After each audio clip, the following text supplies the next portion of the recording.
Lindsey Graham received the worst news of his life. Senator Lindsey Graham can't seem to calm down after President Donald Trump beat him in the presidential campaign. Unfortunately for him, the main thing he is finishing is making himself look like a traitor. While taking an interest in the affirmation hearing for future Supreme Court Justice Neil Gorsuch, Graham attempted to hit Trump with an abominable danger. It didn't take cake for this to cause issues down the road for him. Now, about what's going on in the country with President Trump. Whether you like him or you do not, he is the president, but you have said several times that he is not above the law as president. Is that correct? Graham asked of Gorsuch. Yes, Senator, Gorsuch replied. You told Senator Leahy if there is a law passed that a Muslim could not serve in the military you believe based on current law that would be an illegal act, Graham continued. Yes, Senator, I see that having all sorts of constitutional problems under current law, the judge responded. That's when things got nasty. So if we have laws on the book that prevent waterboarding, do you agree with me that the Detainee Treatment Act prevents waterboarding? Graham asked.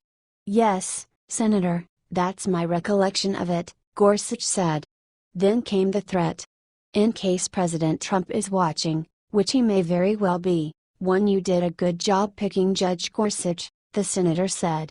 Number 2, here is the bad part, if you start waterboarding people you may get impeached. Is that a fair summary? Gorsuch, however, was not having any of it. Senator, the impeachment power belongs to this body, he fired back. Undeterred, Graham tried to force Gorsuch to agree to impeach Trump. Okay, that's even better. Would it be subject to prosecution? He asked. Senator, I'm not going to speculate, Gorsuch wisely answered. What do you think of this? Share your opinion.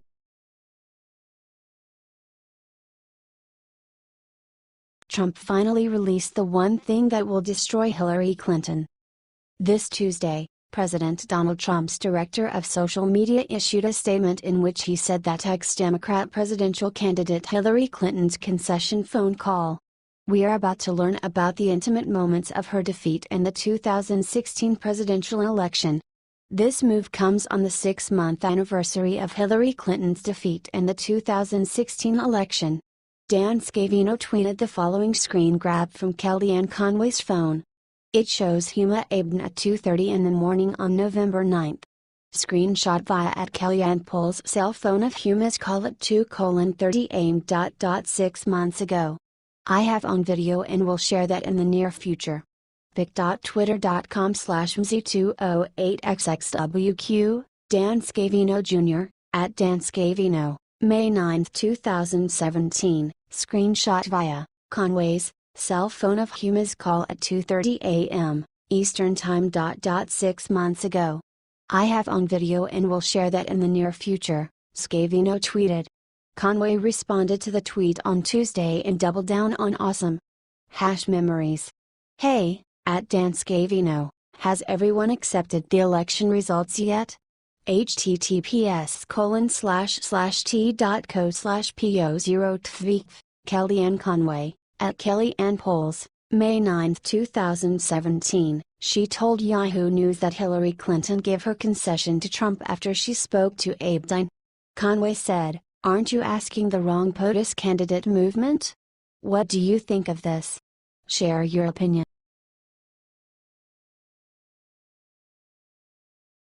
Boycott. Ellen DeGeneres just said something terrible to President Trump. Millions of Americans shocked. Liberal host Ellen DeGeneres said something that is not so smart during an interview she had with Matt Lauer from NBC. She talked about a lot of things. One of those things were her sexual orientation and pranking skills and also President Donald Trump.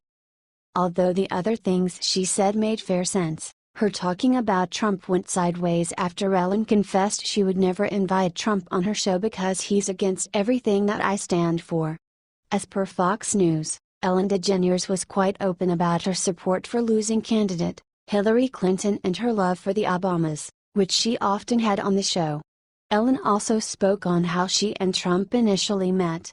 "I don't know him," she said before adding, I know him from Celebrity Apprentice because when we first started the show, I think season 1 or 2, we went out there and we filmed something with him, and so I flew in his helicopter and did a bit with him. So I knew him then, but I have not spoken to him since he's run for president or become president. What do you think of this? Share your.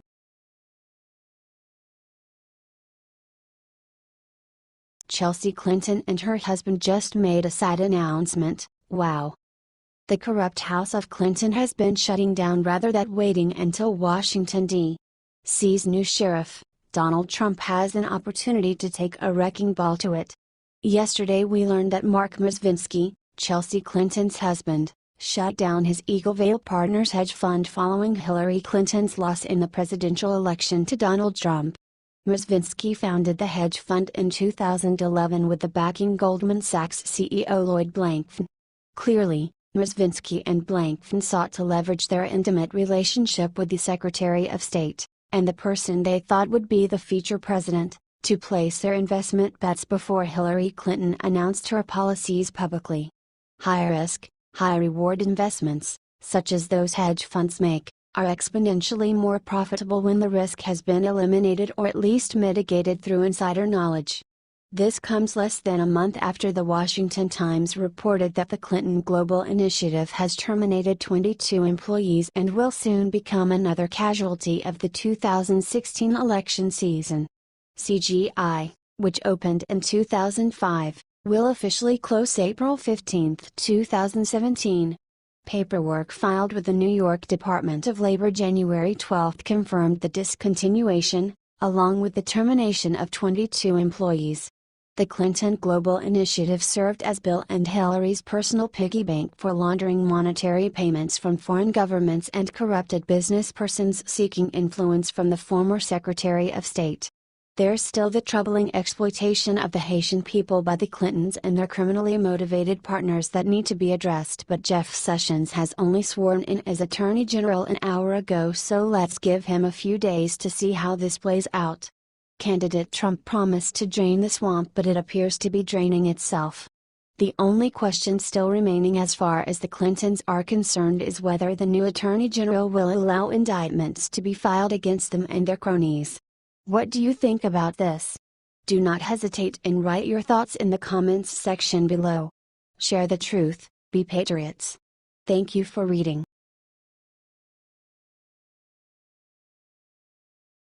One White House reporter tried to embarrass Huckabee's daughter, then got an awful taste of reality. Video. After Sean Spicer took the day off, Sarah Huckabee Sanders took his place to attend the daily press briefing. This is not the first time Sanders replaced Spicer, but today she proved why President Trump has a lot of trust in her. Just one day after Trump fired James Comey, the liberal White House reporters thought they would embarrass her today, but they had another thing coming. After this reporter tried to embarrass her by listing everything the Democrats are saying about Trump firing Comey. You can see that in the video here. If Hillary Clinton had won the election, which thank God SHE didn't, but if SHE had, SHE would have fired Comey immediately, and the very Democrats that are criticizing the president today would be dancing in the streets celebrating. So it's just, I think, the purest form of hypocrisy.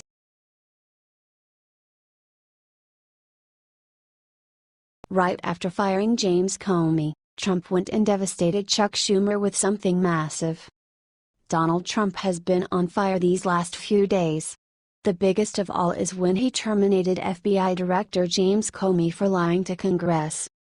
Of course, Chuck Schumer tried to get in front of it and make a whole conspiracy. He actually made it seem like Trump fired Comey to cover for himself. That's when President Trump got out his phone and blasted Senator Schumer with the one thing he hates. The truth. The president tweeted, crying. Chuck Schumer stated recently, "I do not have confidence in him, James Comey, any longer." Then acts so indignant. #Drain swamp. What Donald Trump is talking about is the fact that Schumer demanded Comey's firing during the election. Then when Trump actually did fire him, the senator came out publicly and said, "Why did it happen today?" We know the FBI had been looking into whether the Trump campaign colluded with the Russians, a very serious offense. Were these investigations getting too close to home for the president? Wow, pretty bold statement coming from a man who back in November told Bloomberg, "I do not have confidence in him, FBI Director Comey, any longer." This looks to me like another classic case of partisan politics. When it's Hillary Clinton on the line, James Comey needs to be dropped. When it's a Republican in trouble, Comey somehow becomes Schumer's personal superhero. We gotta get this shared out to all the Trump supporters to set the record straight once and for all. We can also comment Chuck Schumer resigns.